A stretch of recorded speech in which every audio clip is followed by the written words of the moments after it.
Okay, it looks like we are up. It was showing me a blank screen for a minute, so I was a little worried.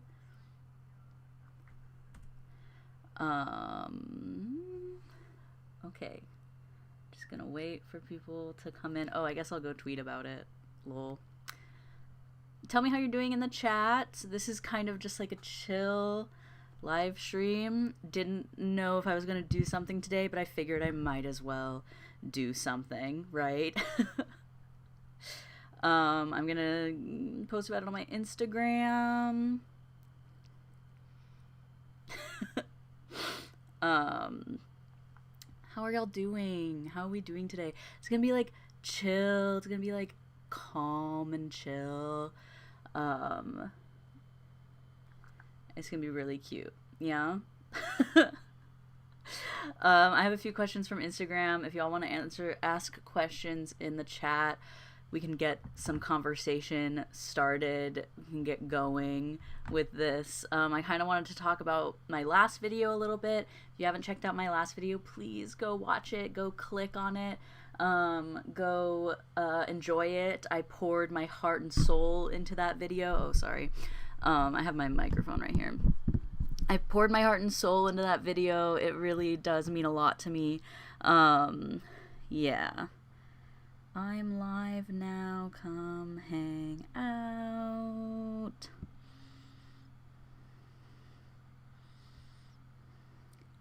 But yeah, this is just gonna be like casual little stream. I had no plans for this.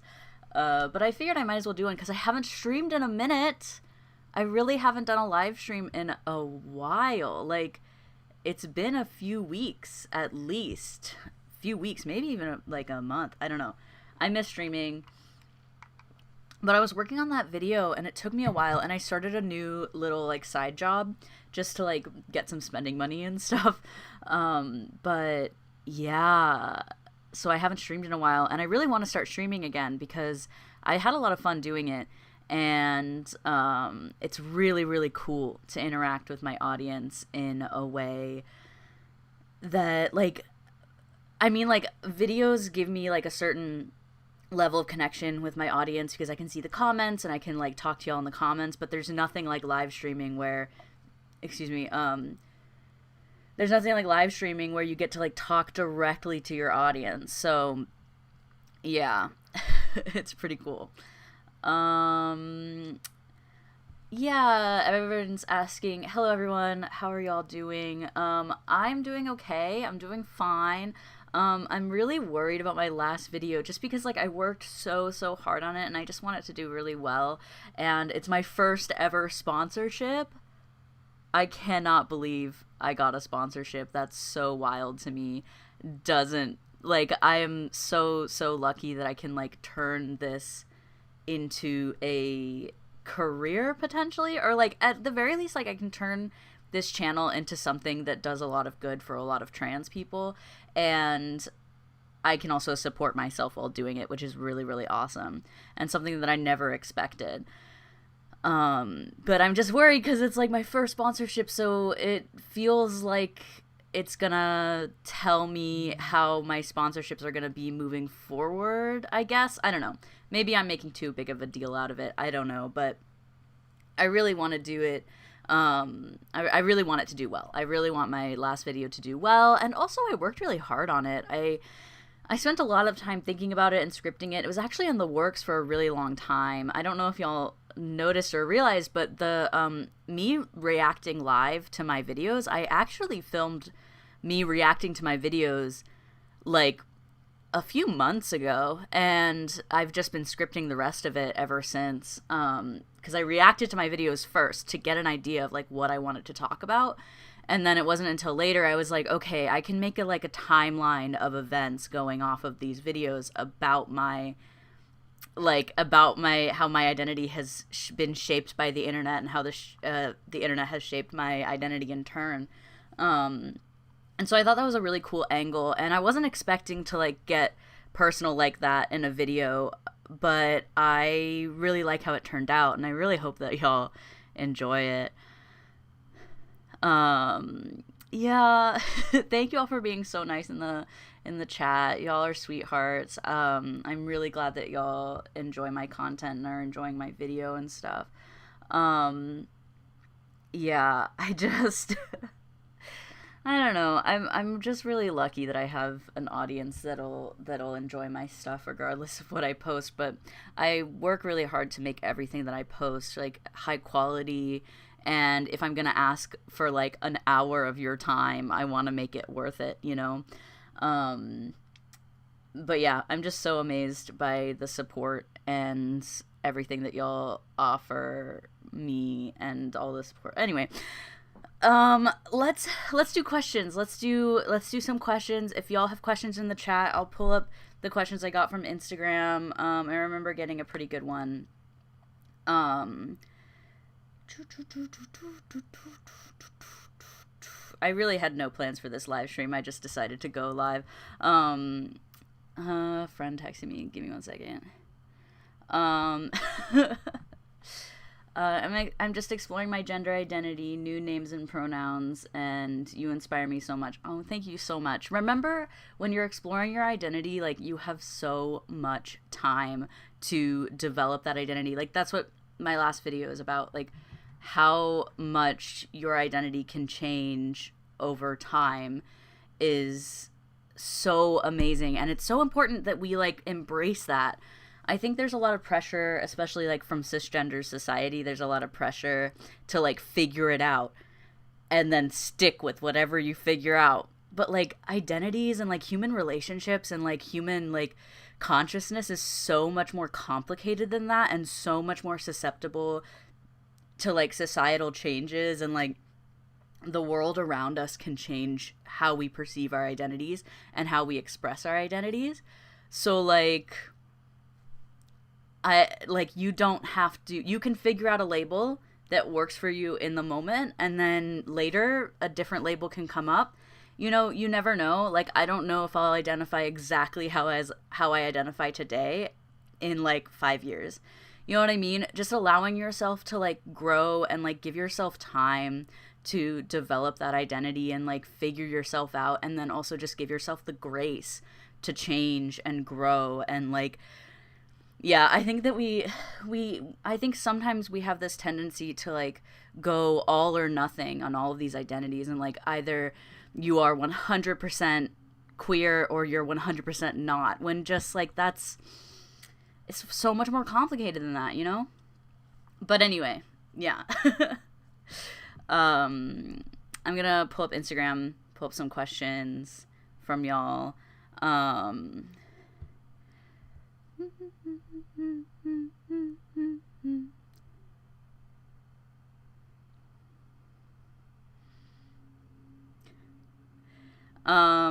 Somebody said they love my Squish collection. I have them in the back here, just so y'all know.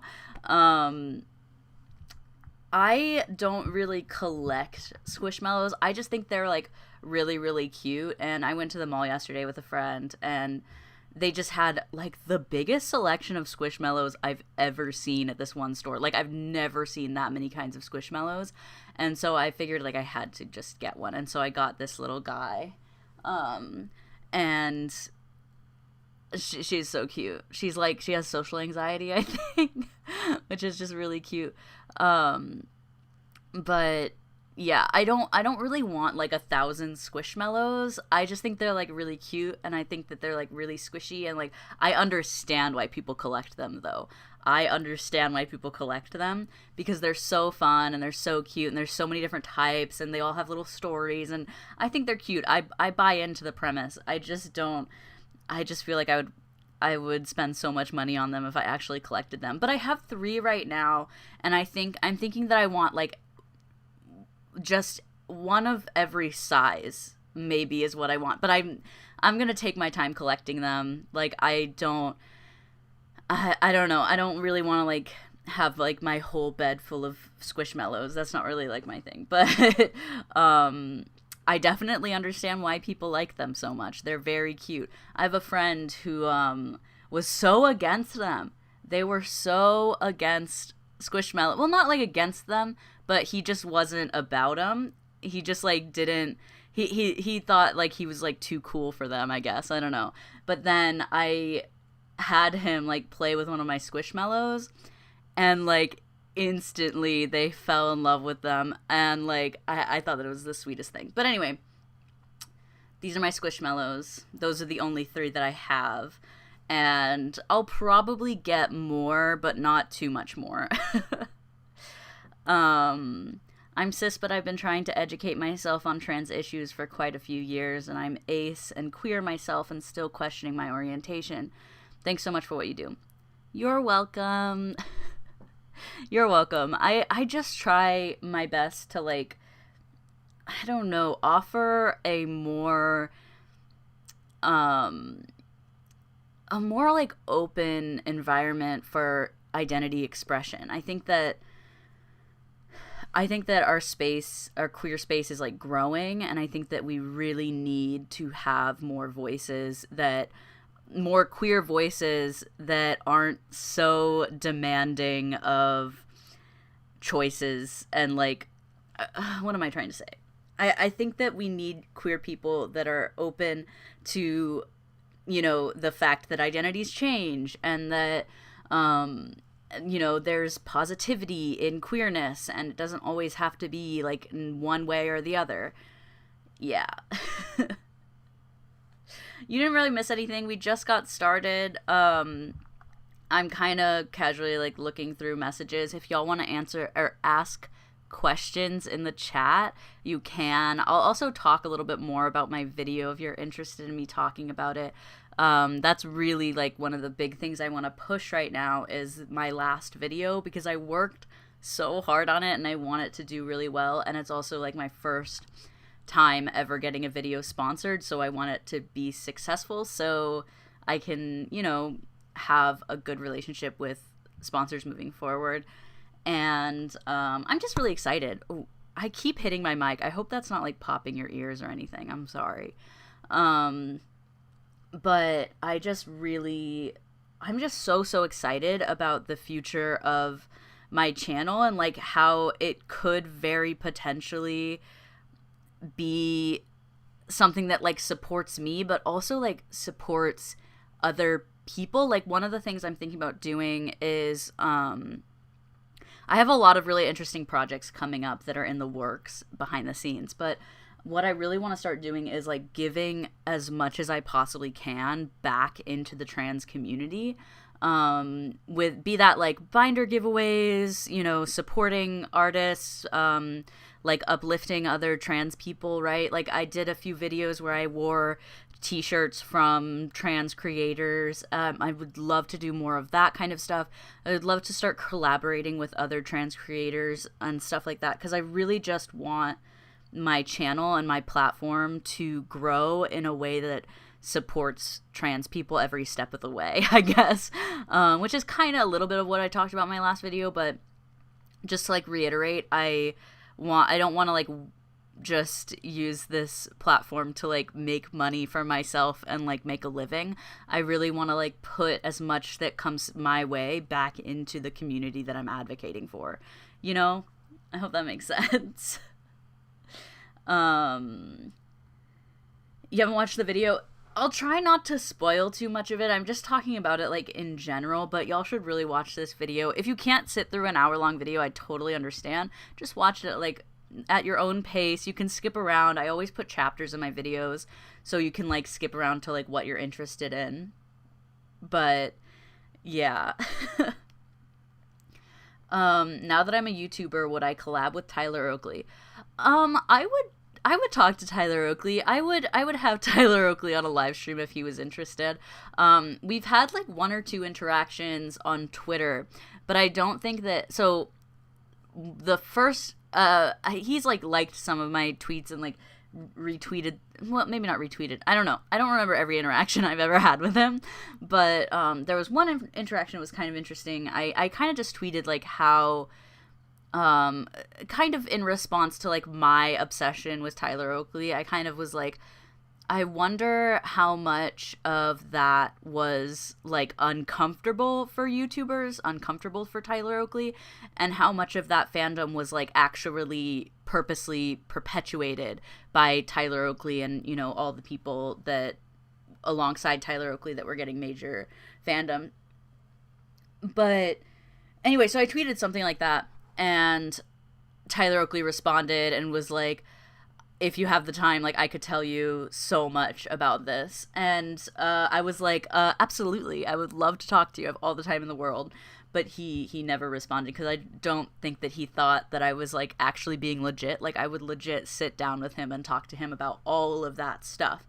And I think that that would be super interesting. I think it would be really, really cool for the YouTuber and then someone who was like a former huge fan of that YouTuber talking to each other and like having like a one-on-one conversation. I think would be super, super interesting. So if anybody knows Tyler Oakley's agent or whatever Tyler Oakley is doing these days, let him know that that I'd be interested in sitting down and having a conversation with Tyler Oakley. I think would be really, really interesting from both of our perspectives. I'm just so curious. I'm so curious as to like, because I'm in two minds. Like, in my video, I talked about how I was, like, a big Tyler Oakley fan, and I had, like, a Tyler Oakley Tumblr. And I even did a live stream a little while ago where I reacted to that Tumblr, and I'll think about editing that through or figuring out how to fit that into a larger video. I think I might fit it into, like, a larger fandom autopsy video about the YouTuber fandom and stuff. But I would just be so interested in knowing like I was on the fandom side, right? But there was like these real people that we were like obsessing over. And so I'd just be really, really interested to hear the perspective of like those real people. Like, what is it like to have hundreds of thousands of fan fictions written about you and you're a real person? And like, what is it like having hundreds of thousands of people just like hanging on your every word? How much of that would be like really like weird and like uncomfortable, and how much of it like was he contributing to? Like, I think some of it he must have been contributing to, because he had his own Tumblr, like he would, you know, follow his own Tumblr like blogs that were about him. So I feel like there was a level of him perpetuating that fandom because it is what made him famous, right? Like, it is what made him so popular, is all of these, you know, people, like young people, just obsessing over him and making blogs about him and talking about him and writing fan fiction about him. Like, there must have been a certain level of him perpetuating that because that's what made his career. So sometimes I feel really bad. Sometimes I feel like, wow, I was so wild. I was so like inappropriate for doing that to a real person. But then sometimes I'm like, but that's what made him famous. Like, that's what made him his money. That's what, you know, that's what his career was built off of, was these fans, right? So I don't know. Like, that's why I think it would just be so interesting to sit down with Tyler Oakley. But I think I need more subscribers to get a presence with Tyler Oakley. But yeah. I liked the part in Daniel Howell's Pride video. Yeah, so I also was thinking about doing a video about Daniel Howell, because I was also a big fan of Dan and Phil. And I got Daniel's book, and I've been kind of reading through it slowly. I'm such a slow reader, but I want to do a video about him. Like, I want to just do a whole video, like, analyzing what he's been up to lately. I think that it's so, so interesting that one of the first things he did after coming out of like a hiatus was write a book about mental health. And I think that was so interesting, and I think it's an interesting commentary on, like, the kind of audience that he had, right? Like, he was like, all right, now that we're all done with that fandom, maybe I should write a book about mental health because y'all might need it. That's kind of my interpretation of it. I know that it was more about like his own mental health and stuff, but I think that it's just interesting that he was like, what are my fans gonna read? They're gonna read a book about mental health, you know, like, or at least they need to read a book about mental health. I thought that was really funny. And also his Pride, his Pride video, with YouTube Pride or whatever, I don't know what it was for, but, that was really amazing. I watched that, not live. I didn't watch it live, but I watched it pretty soon after it came out, and it was really, really interesting. I think that the way that Dan, the way that he articulates his experience is really, really interesting. He says a lot about his identity, and he says a lot about his life without really giving away all of this personal information about him, which is really interesting. And I think that he really walks this beautiful line of like maintaining his personal life and his privacy while also, you know, trying to help as many queer people as he can by telling his own story about his identity. So I would love to do a video on him. I don't know what the angle would be yet, so that's like on the back burner, but I would really like to do a video about him. Oh, wow, I feel like I'm talking so much. How are y'all doing? Do you have any like fun little questions for me? I'm really like open to talk about anything, honestly. Like, we can talk about my video, we can talk about whatever you want. It's incredible to me how Dan and Phil have been able to keep their personal lives so private. Exactly. That's what I think is so interesting, that Dan and Phil, like, both of them maintain like this level of privacy while also effectively discussing their identities, right? I think it's really, really cool. I guess y'all are watching this live stream just to hear me talk, I suppose. So I just, you know, I haven't done a live stream in a while, so I don't know. Yeah. Let me pull up. So somebody asked about trans Peter Parker. I definitely headcanon. I can see why people headcanon Peter Parker as trans, and definitely when I was on Tumblr, I for sure headcanoned Peter Parker as trans. Especially Tom Holland's Peter Parker has a lot of like trans masculine coding, right? And I definitely understand how trans masc or trans men can relate to Peter Parker. You know, just in like his, you know, his boyishness, his, you know, uneven footing when it comes to, you know, his identity and his relationships and how he relates to the world, I think is very indicative of a trans identity. But I try to steer away from saying things like, oh, Peter Parker is trans, or Loki is gender fluid, or Loki, or like, I try to make sure that my headcanons don't translate as like that's something that the queer community accepts as representation. I noticed that my stream is kind of like glitching a little bit. Is that just me, or is it? It might just be my bad internet. I don't know.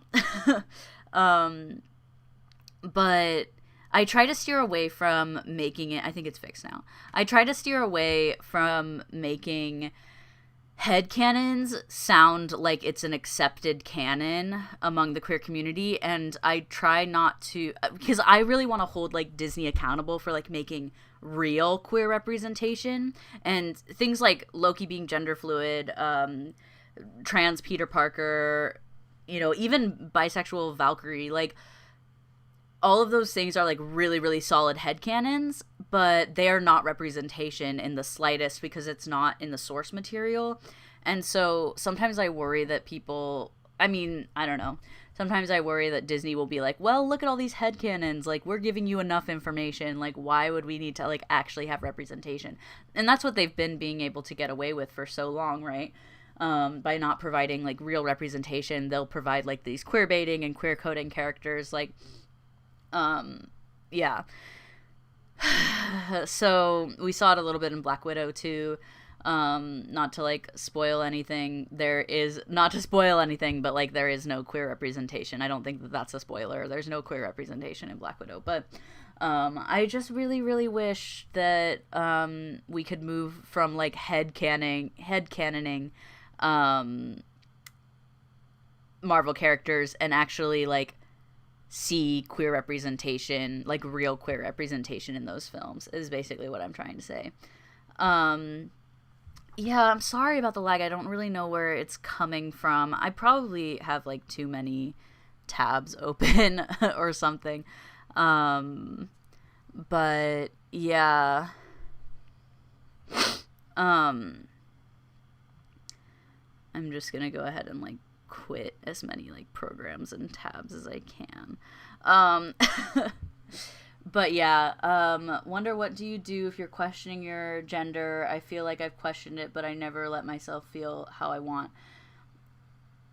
I have so many tabs open all the time. I have ADHD, and the way that my ADHD like manifests most of itself is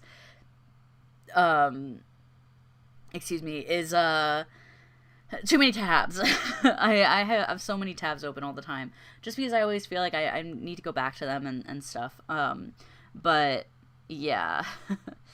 Have I read the Young Avengers comic? I've been meaning to read the Young Avengers comics. I just have to like get a hold of a copy. I really don't like reading them online, so it's just a matter of like if I can find a copy of them. But I've heard good things about Young Avengers. But what do you do if you're questioning your gender? Well, like I said in the beginning of the stream, like, you just have to give yourself time and space. Like, you really, like, there is nobody standing over you. As much as, like, it might feel like there's somebody standing over you telling you to, like, decide, feel exactly what your, you know, gender identity means and whatever. Just give yourself like some time, give yourself some space to figure yourself out. And like, you don't have to like know all the answers right away. Like, you can have a small idea of what your identity is for now, and then, you know, over time you can develop it further and figure things out further. You have like, give yourself room and give yourself grace to change and grow and develop. You know what I mean? Yeah.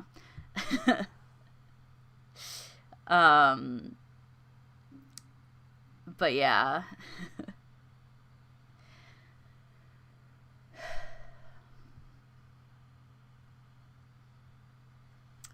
I don't know what to talk about. I feel like I have to talk like this entire time. I have to like, as soon as I turn on the stream, I have to talk throughout the stream, but I don't know if that's necessary, right? Like, we can just vibe, we can just chill.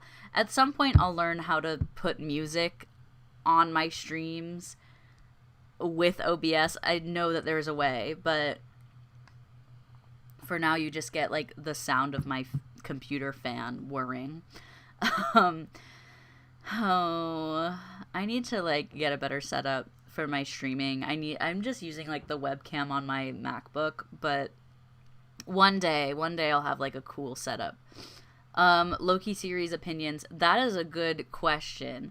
I have a video out, but that video came out when there was only like 2 episodes of Loki out, and now there's several more episodes of Loki. I'm not gonna spoil Loki. I'm just gonna like say my ultimate thoughts. And once the whole series comes out, I will do another video like my Loki one, just to kind of like follow up, see how much I was right about, see how much I was wrong about. I think there's a few things like oh, I said I wasn't gonna spoil Loki, but maybe I'm gonna have to. I don't know. If you don't want Loki spoilers, like, maybe I'm just gonna spoil the 3rd episode, I guess. Basically, like, Loki suggested that he was bisexual, and like, which is great. I think that's awesome. I think that it's important to I think it's important, you know, to have those like little inklings of representation. I think that Kate Herron, the director, probably fought tooth and nail to get that just like one reference to Loki's identity in there. Um, but of course, like I demand more from Disney, and I really wish that there was better representation in all of their Marvel stuff. But regardless of that, I think it's an interesting show. I think that I like it more than the last two shows. Honestly, I think it's one of the better ones. I think that I'm liking it more. But I went to see Black Widow last night, and I loved Black Widow. I was like, this is the Marvel that I've been missing for like a whole year. Like, this is it.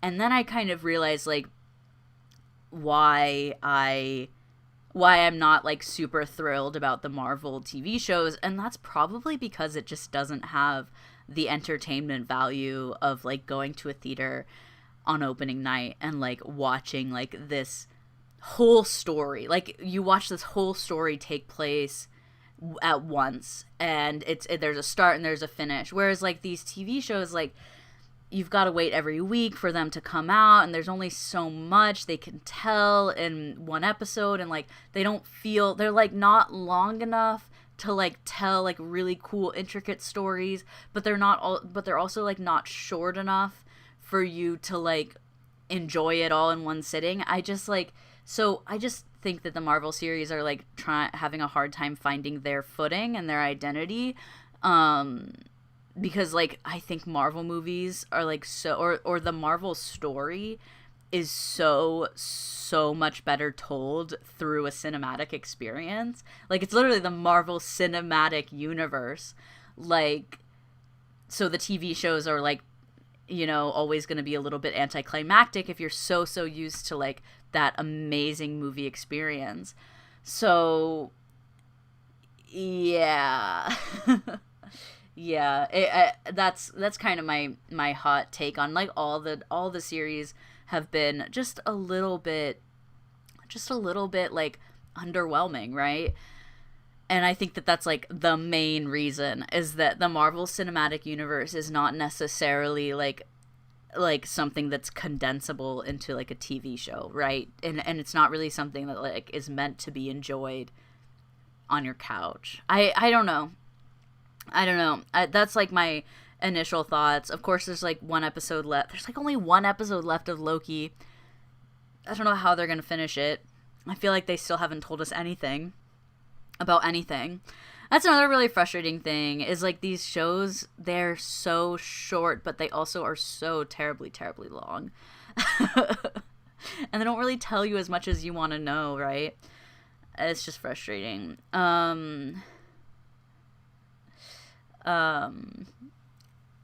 I really do wish we saw more representation. Yeah, me too. It's really, really frustrating. But I know that every time, like, any director or, like, writer wants to put any kind of representation in there, they have to, like, do some, like, really, really advocate for those characters. And, like, they have to... It's, like, a trade-off, right? And I think the frustrating thing is, like... Here's the frustrating thing about Loki. I think... I don't want to, like... I'm going to make a video about it.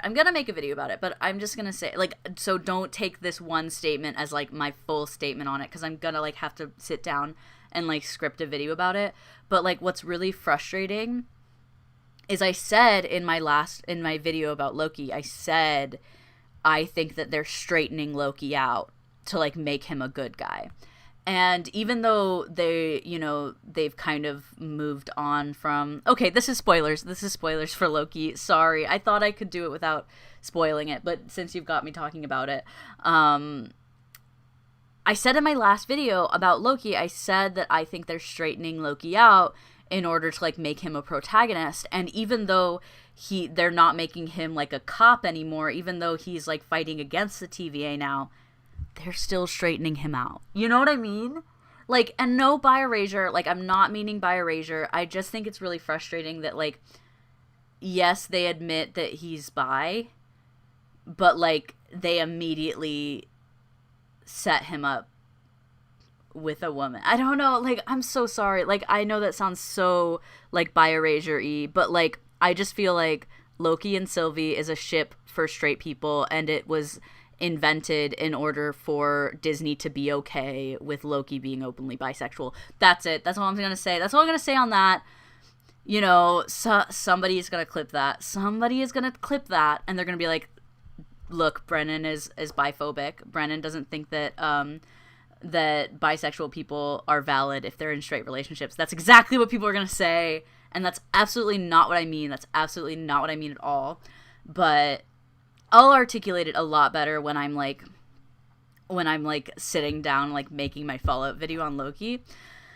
And I want to make more videos about like queer culture and stuff. And I think that's where my channel is going. There's a few videos I have in my mind. Like I said, I want to do a video about Daniel Howell. I want to do a video about Jojo Siwa. I want to do, I think that might be my next project. I want to do a video about the difference between online queer culture and real world queer culture, because I think there's some key differences that I can talk about and like make a really good point about. And I did a poll on my channel a little while ago, and that was like the main one that people wanted to know more about. So I'm definitely going to do that one, but I just have to figure out my angle. I don't want to like, the thing is, when I write a video script, I want to figure out like what I'm trying to say with that video. Like, why is this video important? Why would people want to watch this? And what are they going to take away from that video? So like, for example, in my last video about my identity and how it's changed over time, initially all I had for that video was like reacting to my old videos, right? But I was like, what are people gonna get out of this? They're gonna get like that I am a different person now than I was when I was 18, which is like not that compelling of a message. But a more compelling message was talking about how my identity changed over time, and thus using that as an example of how your identity can change over time, or how we need to allow ourselves grace and time to change and grow, and we need to give ourselves the, you know, the room to grow and change, right? So like, that's kind of where I start all of my videos, like writing my videos. I start with, what do I want to talk about? Like, what is interesting to me, right? And then I have to like move forward to like, what is the message? What do I want people to get out of this video? Why is it important, right? I have a background in like research and writing, right? Because I have a bachelor's degree. And one of the things that you have to ask when you're writing an essay or when you're researching something is like, why are you doing it? Why are people going to be interested in this? What impact is it going to make? And so I try to do that with every single one of my videos. So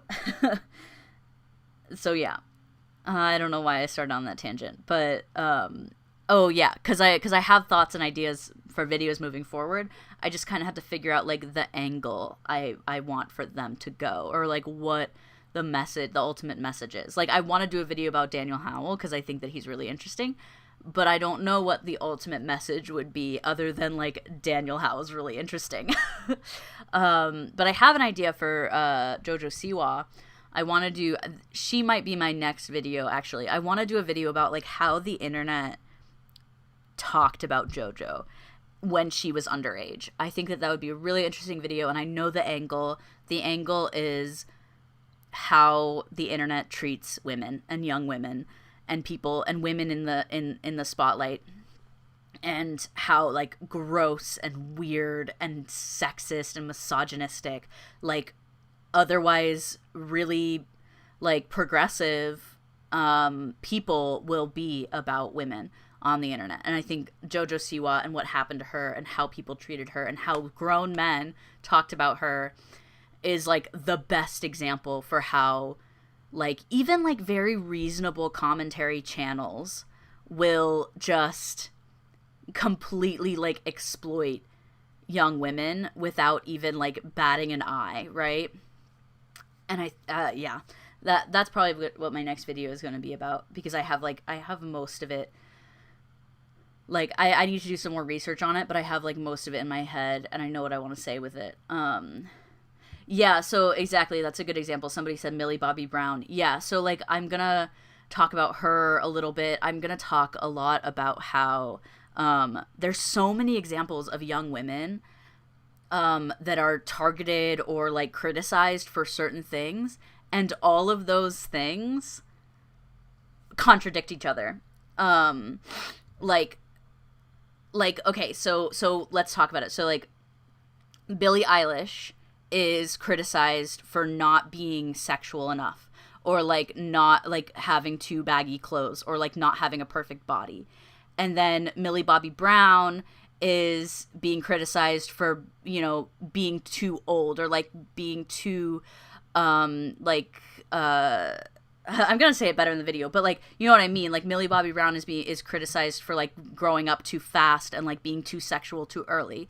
And then Jojo Siwa is being criticized for not growing up fast enough and like being, you know, too childish, right? All of those criticisms contradict each other, right? So the ultimate conclusion is like young women in entertainment cannot win. Like they cannot, there's no choice that a young woman can make in the industry that will not get her criticism from gross men, like from gross old men, usually is where it comes from.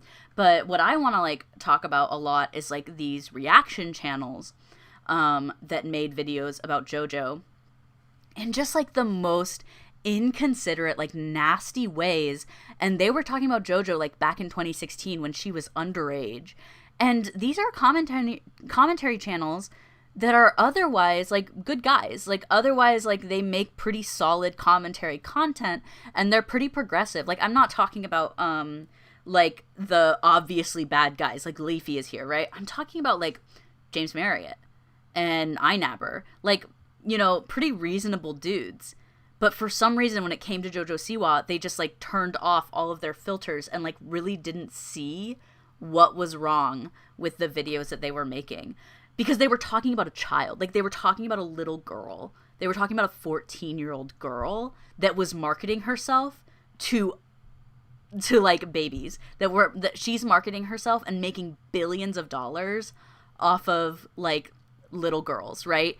Like 30-year-old men who have commentary channels are not the target audience for Jojo Siwa. So why were they talking about her like they were? It was so weird. And I've been watching videos like about her ever since I decided to like start working on this script, and it's so weird, y'all. It's so weird. You know, and these are coming from commentary channels that like I respect, right? So that's probably my next video, because I'm just the most passionate about it. Yeah, I don't know. Oh, that's so interesting, Jay. For Dan Howell, maybe something about how the internet speculated his sexuality and how harmful that was. That would be interesting. That would be an interesting thing I could talk about. Like, I wouldn't necessarily want to speculate like on how the internet affected his identity, but that is an interesting angle to talk about, like how being exposed to the internet before you're out could affect your identity moving forward. And I could use Daniel Howell like as an example for that. That would be interesting. That's a good idea. I'm gonna have to credit you for that idea if I go with it. Yeah. I unsubbed from a bunch of those channels when they yeah, exactly. Like, and what's so weird is like they don't know, like they don't, like to this day they don't think that they did anything wrong because they didn't really get too much backlash from it. So I think it would be really, really interesting to kind of draw attention to that. And the thing is, like, it's just frustrating because like these are like commentary YouTubers that aren't necessarily like conservative. They're not necessarily like sexist about everything. They're not necessarily misogynistic about everything. You know, they're commentary YouTubers that like I actually like and I actually enjoy watching. But for some reason their takes on Jojo C were just so so inappropriate and wrong, and they didn't even like so many of these videos are still up. Like, I can go research them and watch them, and like that's why I can do this video, is because they are so unashamed of the things they said and did that the videos are still up. Yeah, somebody said I'm very glad to be at the cringe culture is dead phase of my life. I know. It's such a nicer place to be. I talked about this in my last video. For those of you joining, by the way, please go watch my last video. Go like it, comment on it. I'm thinking about doing, like, if y'all are interested, I could do, like, a binder giveaway or something. Like, I can, like, if you comment on my video, like, I don't know why you want a binder. I don't know. I have to figure it out, because I don't want y'all to, like, out yourselves that you need a binder. But I do want to, like, promote my video. And also, like I said, I really want to, like, give back to the trans community and uplift other trans people while I uplift myself, is, like, my whole message. So I think something like a binder giveaway would be really, really cool for this video, just to promote it, and just to, like, reiterate the message that, like, I'm here to support trans people as I'm supporting myself, right? Oh, yeah. This is off topic, but I was wondering, what is your wall thingy with the Avengers? That's a good question. I get this question all the time. It is a movie poster, so, like, you know those movie, like, dioramas you see at the movie theater?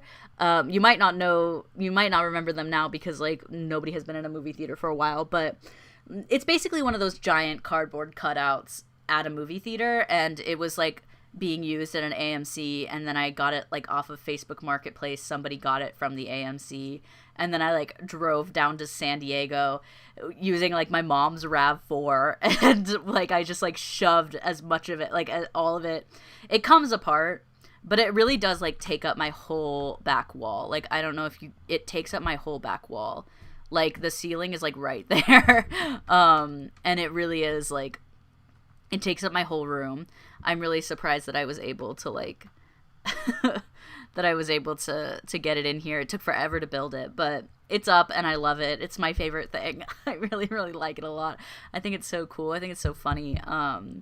And it's always, like, impressive when people come over, you know, they'll recognize it from my video. Like, I'll have friends that, you know that I have it because of my videos, and then they'll come over and they'll be like, that is way bigger than I thought it would be. Yeah, they're cool. I think that, like, AMC or, like, other theaters will, like, auction them off, basically, like, and they'll take, like, donations to the theater, because you can't buy them.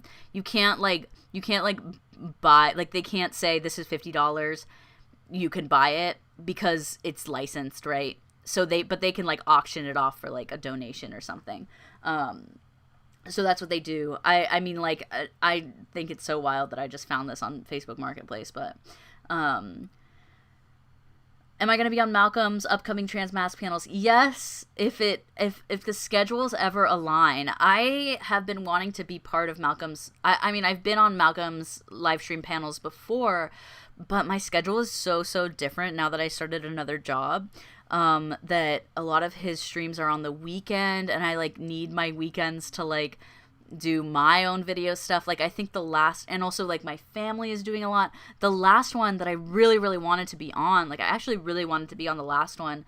For those of you that don't know what I'm talking about, Malcolm, also known as, like, Sergeant Peppers on Twitter, he's a trans guy, and he has a Twitch, and he does, like, panels of trans mask people with, like, different topics. And I've been on a few of them, and I think that it's really amazing. I love the format. I think it's so cool to have a bunch of trans people sitting in a room talking about their experiences, and I love being a part of them. And I think all of the people, like, I love Malcolm. I think Malcolm is hilarious. I think Malcolm is brilliant. But it's just, like, our schedules haven't aligned. Like, the stars really need to align for me to be on one of those live streams, because I just, like, I'll plan to be on them, and then, you know, something in my life will come up. Like, the last one I wanted to be on was a T for T panel, which I so badly wanted to be on, because, like, I have so many strong feelings about trans for trans relationships. I think they're so cool. I think being T for T is so cool. I think being T for T is like more a part of my sexuality than like bisexual or like any other sexuality label I use. Like I always go to like my sexuality is T for T. And so I thought it would be so cool to be on that stream, but it was like on July 4th, and like my family, like, you know, white people, they like come get together like for the July 4th. I did not want to celebrate July 4th. But my family celebrated it, and so like I live with my family. So like I had to go to that. So yeah. So yeah, no, the answer is yes. I will be on Malcolm's live streams in the future, and I will make every effort to do that. But it really just comes down to scheduling. I should do like T for T means trans for trans. It basically just means that like you're a trans person and you're limiting your dating pool to other trans people for safety reasons, for comfort reasons. There can be a lot of like that's not to say that trans and cis people shouldn't be in relationships. It's just to say that like some trans people prefer to date other trans people, and that's just like safer and better for them. But yeah, you know, white people, they always have their 4th of July celebrations. It's okay. I wore all black to this celebration as like a protest, and like I was wearing these like trip pants, and one of the patches on these pants said we are none are free until all are free. Like I was very much like protesting this event. I really didn't want to do it. My mom was like all about wanting to do like a family get together, and I was like, I really don't want to celebrate America. Yeah, so not to say that like trans and cis relationships can't work. It's just to say that like some trans people prefer to only date trans people, like, and that's just how they go through their life, you know. And I'm very much one of those people. Like I've dated a lot of cis people, and it's never been like that positive of an experience for me. And I've dated trans people, and dating trans people is so much more like fulfilling for me. Yeah, I live in the city, so like that's kind of why my mom wanted to do a get together, because like I live in an apartment. I don't want to dox myself, but I live in an apartment building that has roof access, and so we were on the roof watching like all of these fireworks happen like throughout the city, which is really cool. But at the same time, like, it's so dangerous. It's so dangerous, and it's illegal, and it just fills our already polluted air with smoke. I don't know. I'm one of those people that like can't enjoy things now because I'm so annoyingly progressive that like I always think of like the social environmental repercussions of everything. Yeah, I saw that there was like a huge accident in downtown Los Angeles. Like somebody like shot a firework like straight into a building. So dangerous. It really is not an effective. I also think it's really wild that like America celebrates soldiers with fireworks that can trigger their PTSD. Like, it's so weird. It's so strange. Someone said, "Thank you, Tyler Oakley, for giving me this opportunity." I don't know what I was thinking. I don't know what I was thinking. I guess I wanted to be noticed by Tyler Oakley, and I also wanted to come out, so it was the perfect opportunity, right? So funny. Tyler Oakley owes me money. So does MTV.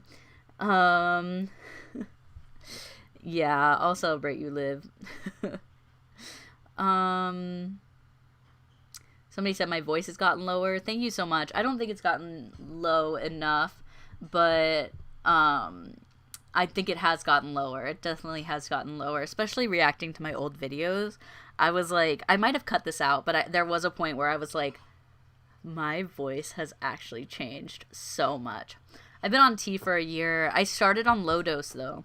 So I've only been on like a regular dose of testosterone for like 6 months now. So yeah.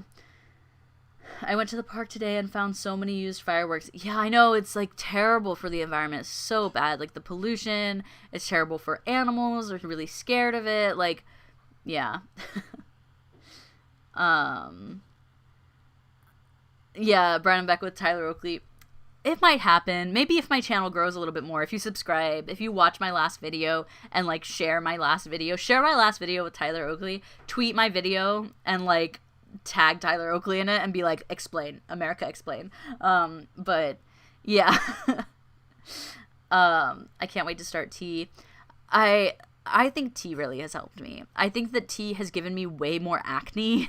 I had a little bit of acne before, like, but I've never had as bad acne as I've had on testosterone.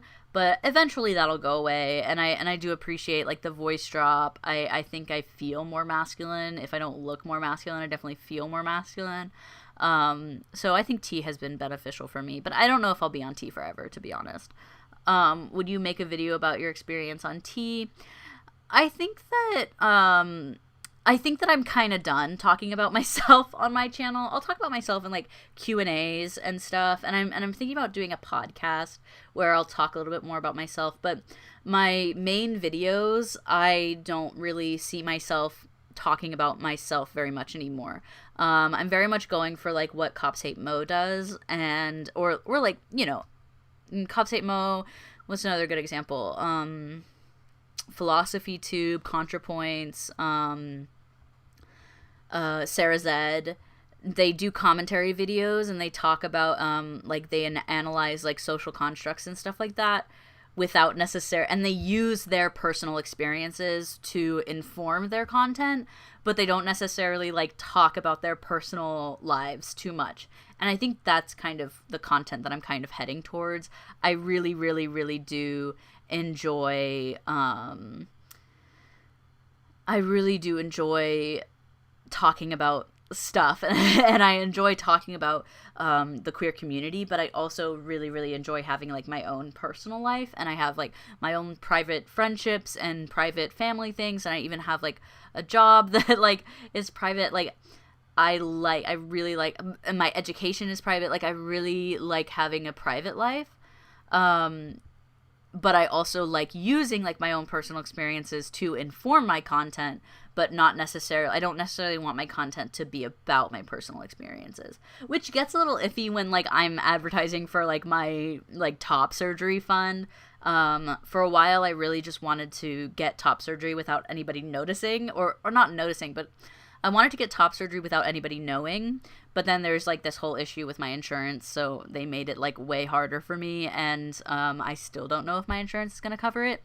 The scary thing is I don't know if my insurance is going to cover my top surgery until a month before my top surgery. Yeah, that's the timeline. It's really, really scary.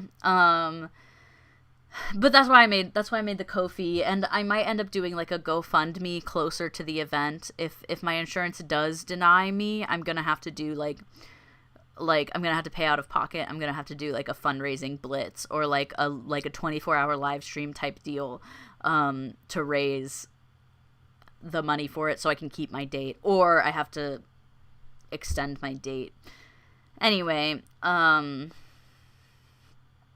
also just wanted to say thank you for giving me the confidence to come out. I'm so glad that you came out. Congratulations. I'm really glad that I could be a part of that, you know, realization, and I'm glad that I could give you that confidence. That's what I'm trying to do here. That's what I'm trying to do. I'm just trying to, you know, uplift other queer people.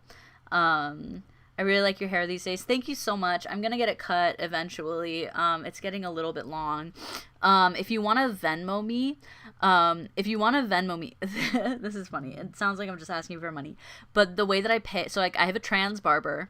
He's so awesome, and it's not like I searched like trans barber. I just happened to like come across a barber that just happens to be trans, and he doesn't even like do like trans people's hair. He just like he's just like a regular barber, but he's a trans guy. And if you want to like donate to him, what I do is whenever I go get my hair cut, I just give him whatever is in my Venmo balance. So like people will give me Venmo me every once in a while. My Venmo is in my link tree.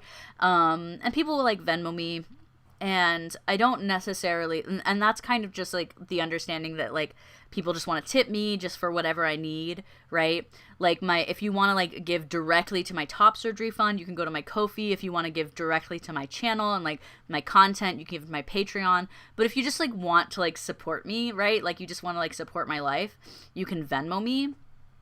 And usually for the most part, all of that Venmo, like whatever's in my Venmo balance, I'll just give to my barber, and that's like me supporting like trans lives, as you know. And that's where like most of my donations from Venmo go, just so you know, just to be transparent about like where my donations go to. But yeah, that's not me just like being like, give me money, Venmo me. No, I mean like if you want to like support a trans barber who like, he's so awesome, he works so hard, he's so cool, you can donate to my Venmo and then it'll just go to him. He's so cool. He's also very private though. I've talked to him about like my channel and everything, and I've told him that I do have like a certain amount of influence with the trans community. And he said, like, it's okay for me to say that, like, I have a trans barber and everything, but I don't know if he's necessarily, like, okay with, like, his, like, you know, me, like, recommending him. And I'll ask him next time I go. But, yeah, somebody said just knowing he's out there is cool. Yeah, it is really cool. Also, like, another, like, scary thing is that I don't necessarily want to, like, advertise him too much, because he does have like his like client base isn't like trans, and so I just don't want him to like be outed or anything like that. I don't think he's closeted or anything. I just don't want him to like be inundated with a bunch of trans people like using him because he's trans. You know what I mean? Live your best life, unnamed trans barber. Also, he lives in he works out of a shop that's pretty close to where I live, so I don't want to dox myself in the process of like doxing him. But he's really, really awesome. I have food here that I'm gonna like eat because I'm hungry. But go ahead and ask questions.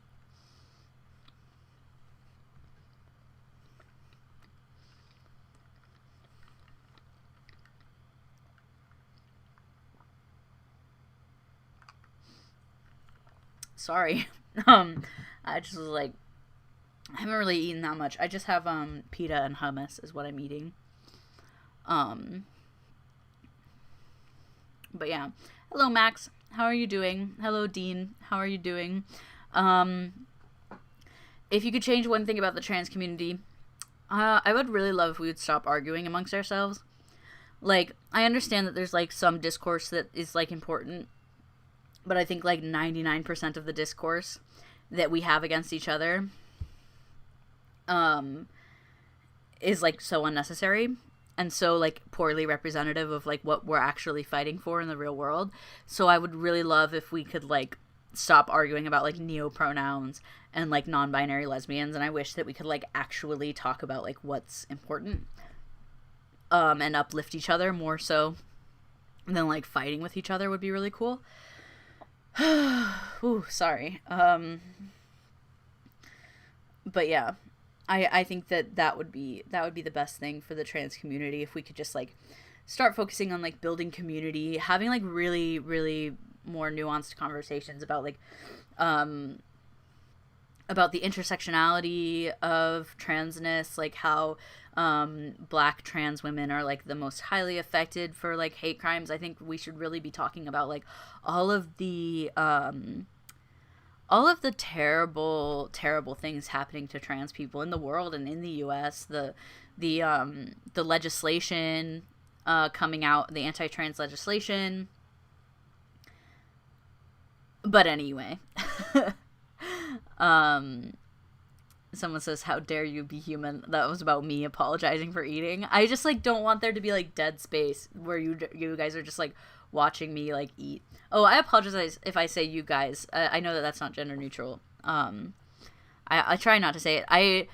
99% of the people that I hang out with are trans mask people, or are trans men.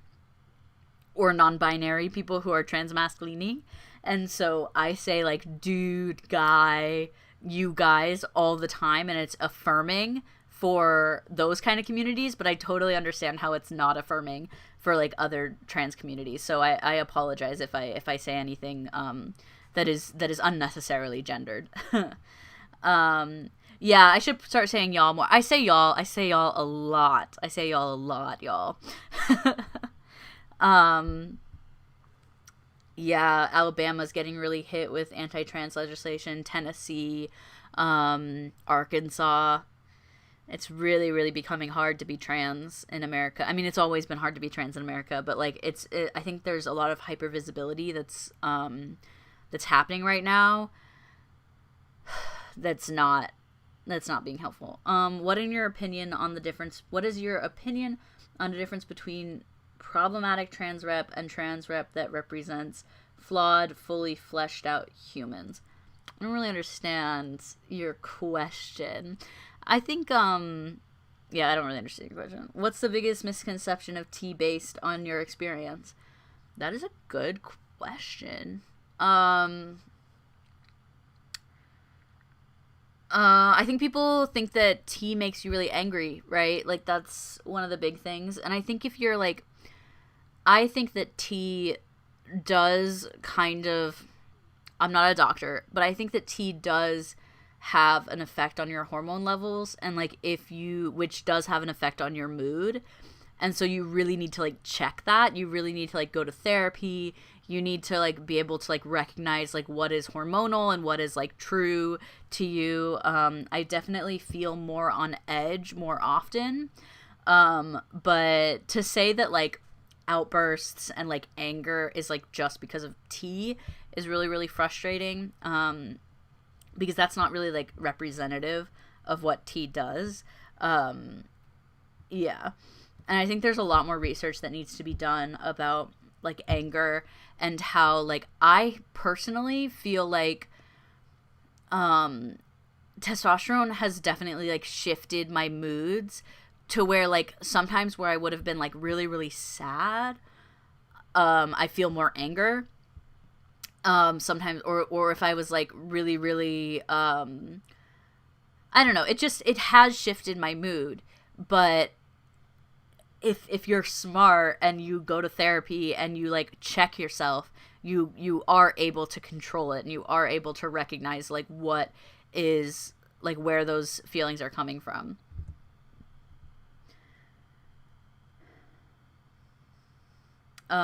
But yeah, especially compared to the rest of the West. Yeah, there's a lot of stuff going on in England and the UK for trans people too. Um, I need some trans mask friends to help me come into my own. All my trans friends are femme. Um, yeah, that's interesting. When I lived in a more country, more like southern area, 90% of my trans friends were trans women. Um, so that's interesting. I agree. I think that being around trans mask as a trans mask has been like really affirming and validating for me. But also like I still really, really enjoy being around trans women. I think that trans masks can learn so much about transness by just being friends with trans women. And I think like some of the times you can see like you can tell if a trans guy or a trans mask hasn't been around trans women enough, because like the way that they'll talk and the way that they'll like think about transness and the world is like so exclusionary of trans women and like their experiences. So I agree. I think that you need to have a mix of trans friends, though. I really think that it's important to like have your guy friends, like have your trans mask friends, but also like have your trans femme friends and your non-binary friends. Because I think that like there's so many trans perspectives that you need to like take into account when you're talking about transness. Um,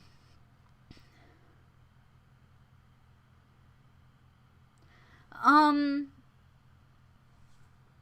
Sorry, I'm just reading the comments. Some of the things like if I don't answer a question that you ask, it's not because like I didn't see it. It is very much because like I don't want to get myself in trouble.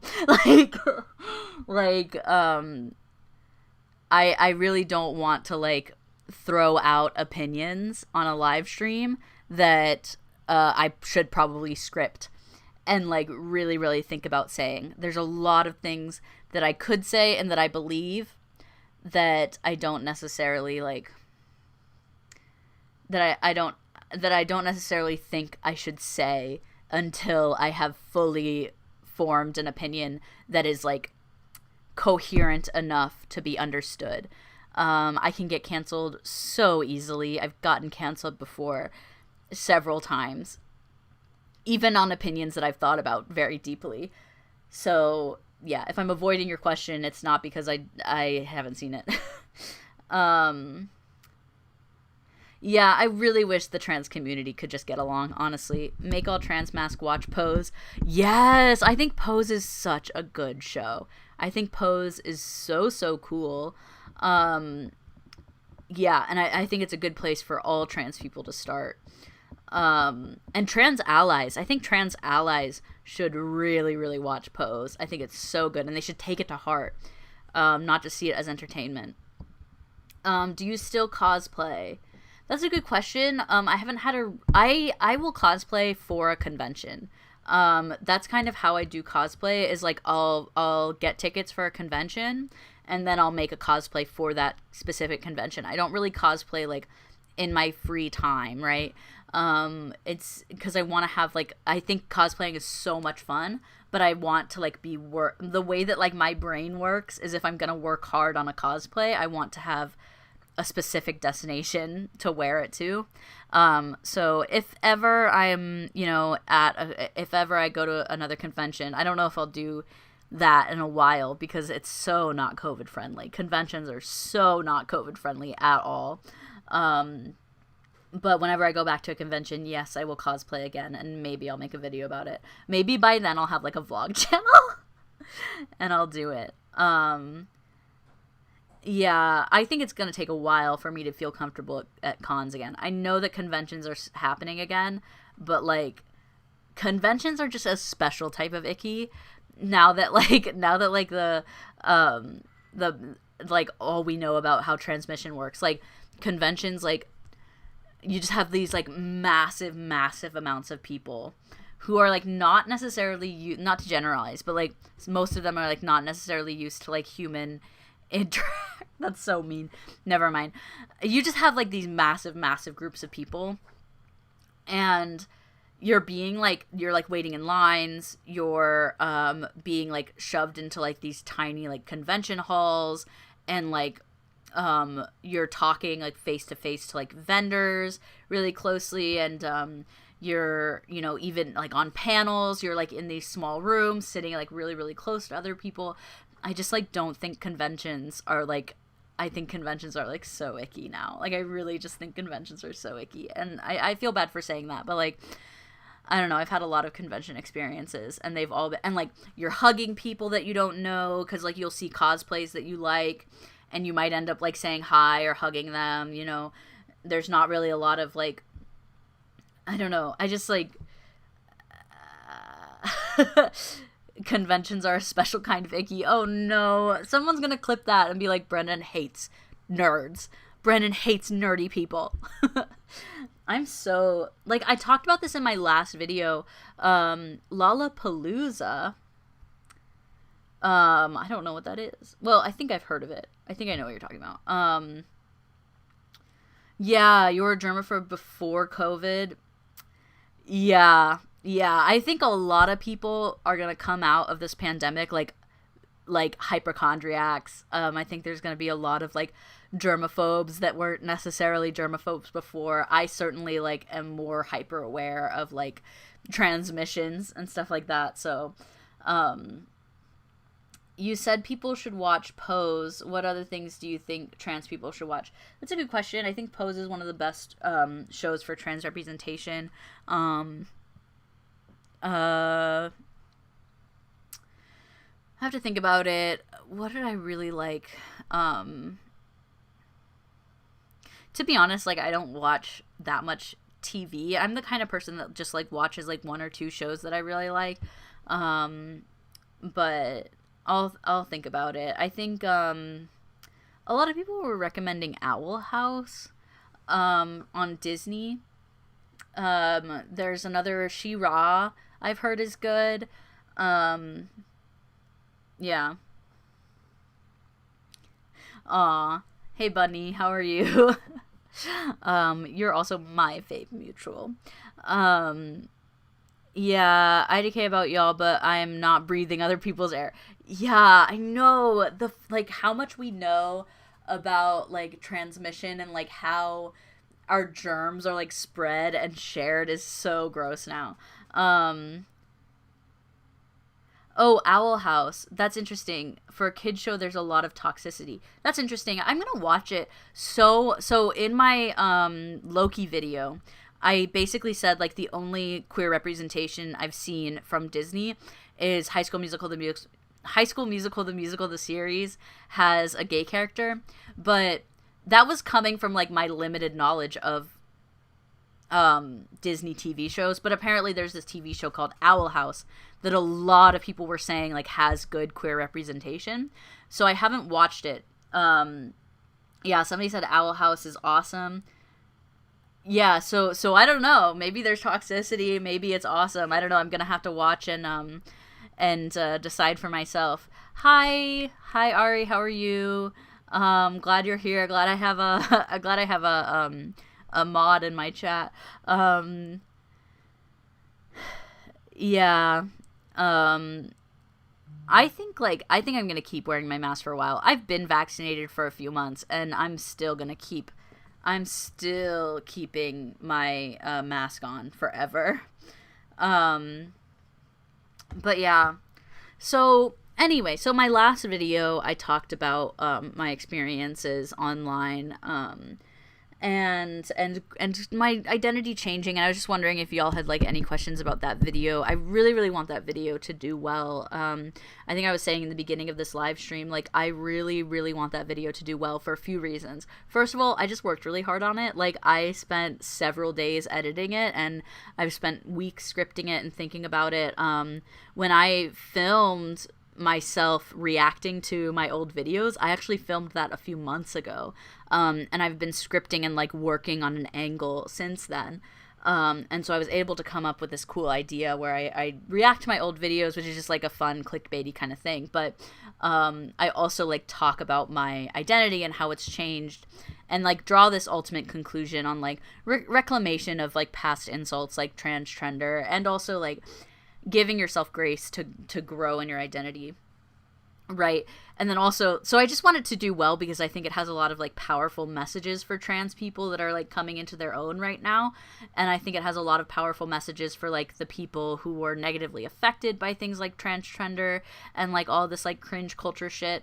But I also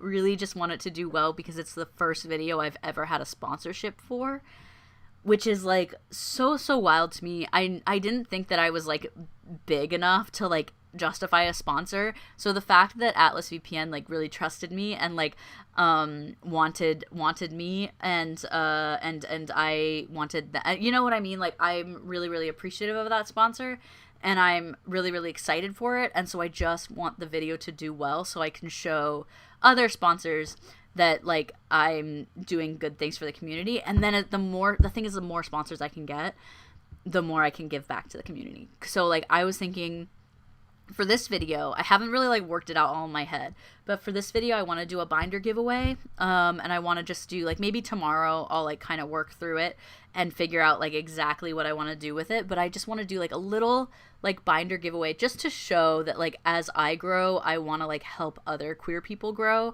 And just a little binder giveaway I think would be so cool, and it would just be like the kind of thing where like comment on my video, subscribe to my channel, and be entered to win for a binder. Yeah, just like super simple like that would be so fun and so cool, and it would just be representative of like what I want to do moving forward. But yeah, I think that would be cool.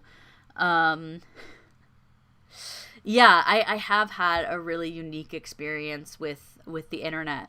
And I think my identity has, like, it's so cool that I was posting videos like before I came out as anything.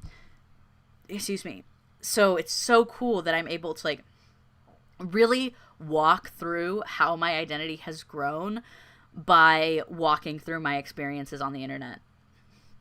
Um, so yeah, it's a really cool video.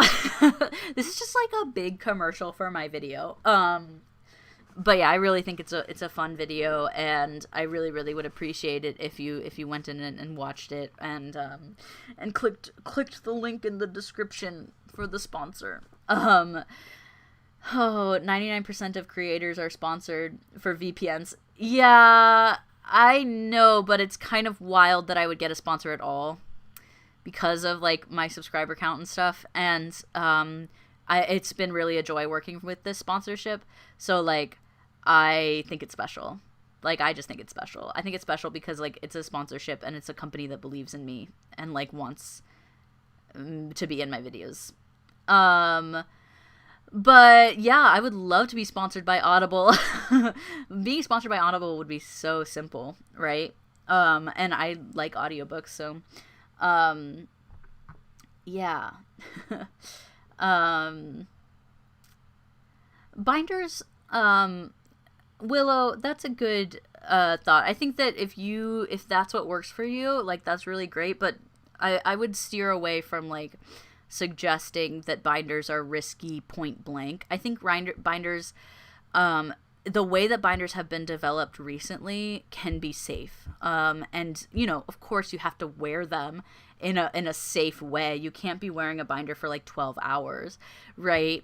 But if you follow the directions and you wear them safely, there's little to no risk from a binder. So I would refrain from saying that binders like point blank are risky. I think that binders can be I think that binders can save lives. Like, to be quite honest, I think that binders can be amazing for people.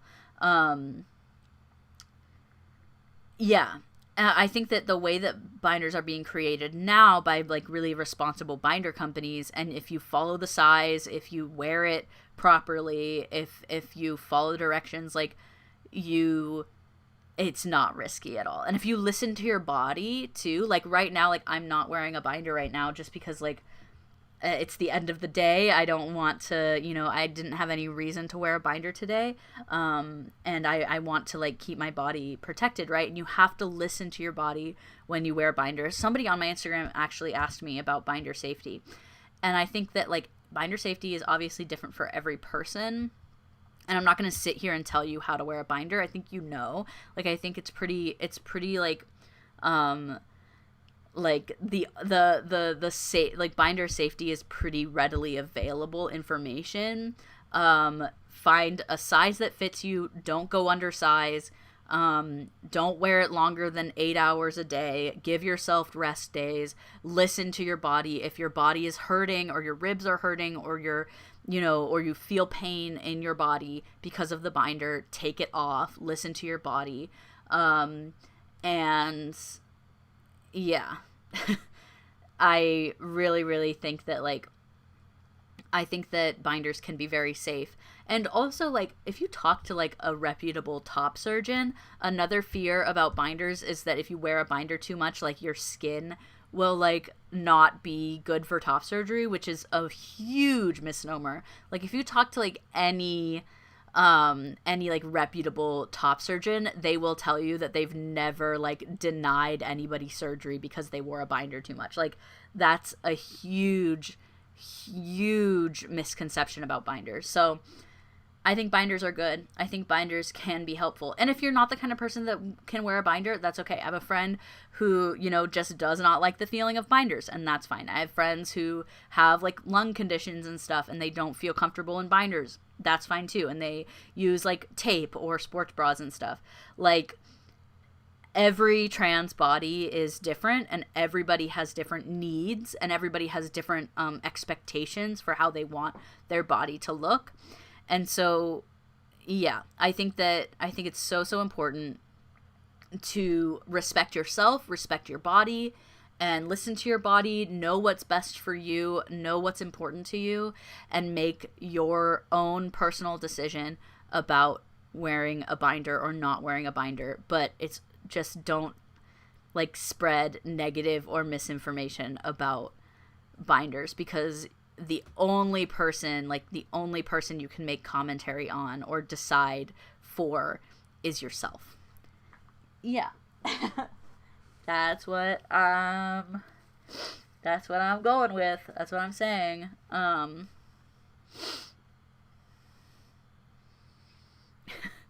I started binding with Underworks and didn't do so carefully, and now I have trouble binding with even G. Exactly. So, like, you have to, like, do your research, and you have to, like, be responsible, but at the same time, like, I don't think point-blank binders are unhealthy or unsafe, and I think that that's a really, really, like, negative thing to put out into the world, because I think binders can be really, really helpful for people. For me, I mean, binders have been really helpful for me, so...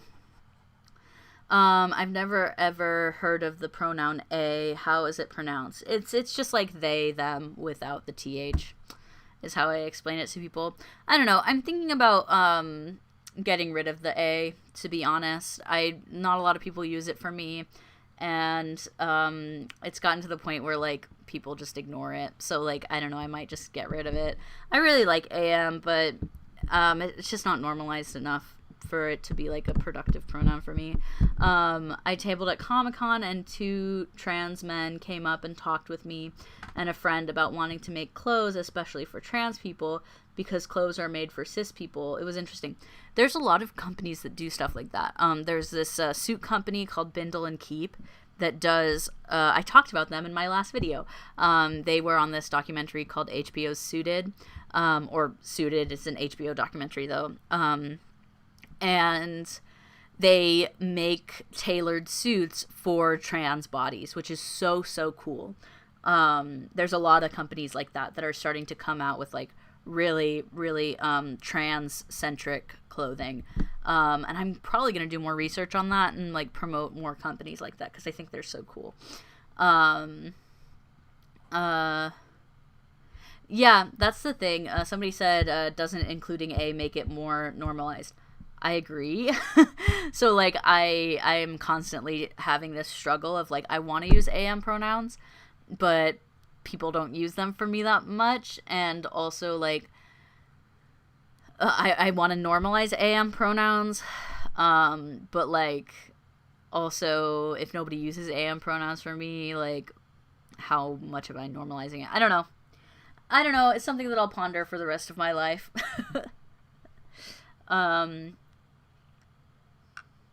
Bunny pronouns. I've never met somebody that uses those pronouns, but I think they're cute. I think those are cute pronouns. Beefy t-shirts. Yeah. There's a lot of, like, trans clothing brands now, though, which is so, so cool. And I think there should be more. Somebody said, I wish tape worked for me. Yeah, I've heard different things about tape. I have a friend who did tape, and they just got all, like, they didn't like it very much. One of my thoughts on neopronouns. Obviously, I think neopronouns are good. Like, I have a neopronoun. I think that neopronouns, like, if that's your jive, like, go ahead, do it. Like, I think that we need to normalize this idea that, like, gender is not necessarily pronouns, and pronouns are not necessarily gender. And also, like, pronouns are all made up. Like, every single pronoun is made up. So, like, of course we can make up our own pronouns. Like, the English language is a living language. And I definitely don't think that people use wild neopronouns to the extent that, like, some people think they do. Yeah, that's what I'm saying. I like a pronouns, but most people won't use them. Maybe I could just, like, eliminate the he and them altogether and make people use am pronouns for me. But I talked about in my video, I don't like making people use my pronouns because I think it's distracting. I'm in the camp if am makes you happy, then you should keep them. I think they make me happy, but I think also I just have to think about it more. I'm gonna end pretty soon. I've been doing this for, an hour and a half? Y'all have been so great I really, really love talking to you. I'll just take a few more questions. Do you have any tips for feeling better about being a GNC trans person? That's a good question. I think surrounding yourself with other trans people is really like, if it's possible for you, either online or in person. Sorry, my nose is like itchy. My nose always gets itchy when I film. But I really, really suggest being around trans people as much as you can. I think being around other trans people that just get it is so affirming. It has been the most affirming thing. Like, testosterone has been pretty affirming. Like, you know, my family accepting me has been pretty affirming. You know, getting top surgeries, you know, or being in the process of getting top surgery has been affirming, but nothing has been more affirming than surrounding myself with other queer and trans people. So that's like my best advice for you. If you can't find it in your real world, like, find it online and like find your community. I do movie nights with some of my trans friends who I have online. Like, I think being around other trans people is just so nice. Watch trans people, support trans people, like, make it so your feed on like all platforms is like 99% trans people. It's so affirming. And it's so nice because you're helping other trans people too. Do you have any advice for a cis person for coming to terms with a non-binary partner? That's interesting. That's a good question. I don't know if there's anything I could say to you that like wouldn't make you feel bad. Like, I would ask, like, what do you have to come to terms with? Like, what exactly do you as a cis person need to come to terms with? Like, I just, like, that's a few, like, coming to terms with something suggests that it's like a bad thing, that you have to like compromise something about yourself or about your partner, right? Like, if you don't want to be with a non-binary person, don't be with a non-binary person. Like, don't put them through that. But if you want to be with a non-binary person and you love them for who you are, there's nothing to come to terms with. I don't know if that's the answer that you wanted, but that's the answer that I gave.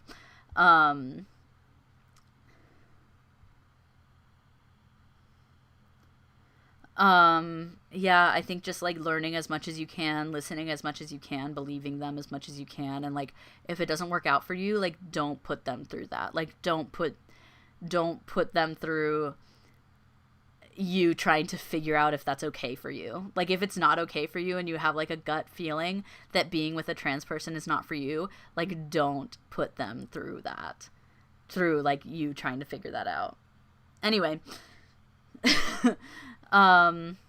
yeah, communicate with your partner and like ask them what they need and be accepting and open and loving and honest and caring and like all of that.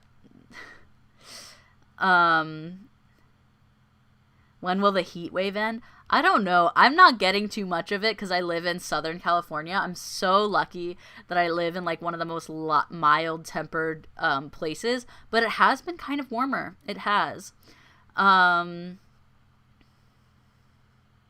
Somebody recommended I'll go check them out on Instagram right now. I love it when y'all recommend trans artists. I follow so many trans artists. I think they're so awesome. You know what I'm looking for right now? If y'all, just while I have y'all, one thing I'm looking for is what is it? Teddy Paints. I'll follow them right now. Wow, you're so right. Their art does look amazing. I'll share it on my Instagram. Oh, that's so cool. I love that so much. I love that so much. I'm going to share it. What a good recommendation. That is so cool. I love their art. But what I'm looking for right now is trans photographers and trans videographers.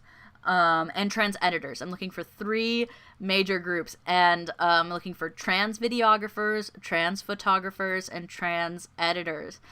Preferably amateurs, preferably trans people who like are just getting into the industry, that like really want I'm not gonna give too much away, but like I'm really looking to support some trans people that are just trying to enter the industry and trying to get some footing. Yeah. I don't want to give away too much on that, but I would really, really love if you know any trans photographers that are centered in LA. I guess the editor doesn't need to be centered in LA, but yeah, here it's let me see. Hey Siri, what's the temperature for Los Angeles, California? It's 75 degrees Fahrenheit. Ooh, that's so nice. That's hotter than it's been usually. But yeah, getting to 102. Ooh, don't like that. I'm so sorry. But anyway, speaking of temperature, it is getting a little bit warm in my room now that we're talking about it because I don't have any fans on because I'm doing a live stream. I can do photography, but just off my phone. Yeah, I'm looking for somebody who, like, I don't know. I just love trans photographers and trans artists, or just queer in general. But I'm doing a project that's coming up that I really would love to pull as much trans creators as possible in on this project. Oh, somebody asked before, speaking of trans creators, somebody asked if I wanted to do a collaboration with Miles McKenna. That is a really good question. I've actually met Miles once, and he is so fun. He's so cool. I really enjoyed hanging out with him for a little while. And I would love to do a video with him. I would love to do a collaboration with him. It's not something that's like in the works right now, but I would definitely be interested in doing like a live stream with him or a video with him. My understanding of the way that he does his content, it's very like on the fly. I don't know how much planning he does. Maybe he does planning. Maybe I don't know. But so yeah, maybe just like one day I'll just pop up on stream and I'll have like Miles McKenna with me. I don't know. But yeah, no, I would love to work with him. I think it would be so fun. He's such a fun guy. I know someone who's trans and wants to be a photojournalist. Oh, that's cool. That's cool. Send me them anyway, because I just want to follow and support queer artists. Queer musicians, send them to me. Recommend them to me, and I'll see what I can do. I really want to work with them. Yeah. Miles is still going. Like, he's still doing really, really well, I think. My partner does film photography, and it's based in Orange County. Interesting. Give me their information. DM me on Instagram. The best way to contact me is DM me on Instagram. I might not get back to you right away because like checking my requesteds is like stressful, but I will get back to you because I am looking for trans photographers, videographers, and editors. Yeah, but anyway, please go watch my last video. It is so important to me. Go watch it. Comment on it, share it, please share it to your friends or your social medias. I think it's such a cool video and it's so important, and I would love to see y'all share it. Yeah. I think that's all I have to say today. Thank you all so much for hanging out. Y'all are the bestest best. Y'all are so fun and so cool. I really am so lucky to have an audience as cool as you are. But yeah, other than that, have an amazing day. Uplift trans people, support trans creators, subscribe to my channel, follow me on all my social media, especially on Instagram. Go follow me on Instagram because I'm doing a race. I'm doing a race with Pirate Princess Jess. We are racing to 10K followers, and like the winner, like the loser has to like write the winner like a heartfelt note. It's very intense. The stakes are very high. So like please follow me on Instagram. My Instagram is @BrennanBeckwith. It's right here. Go follow me on Instagram. My Instagram is so great, by the way. My Instagram is really great. If you want to know more about my personal life, that's the best way to do it. I post on my Instagram story every day. So yeah. Yeah. Oh, thank you so much, Wrath. That's so nice. I love Jess. Why make me choose? You can follow both of us, but just follow me first, is what I'm saying. Just so I can win. It's all friendly. It's not like actually like it's not like we're fighting. It's just a friendly competition race to 10K followers on Instagram. But yeah, thank you all so, so much. Thank you for following me on Instagram. Y'all are the bestest best. Have an amazing day. Go check out my other video, all of that good stuff. Have a lovely, lovely day. Goodbye.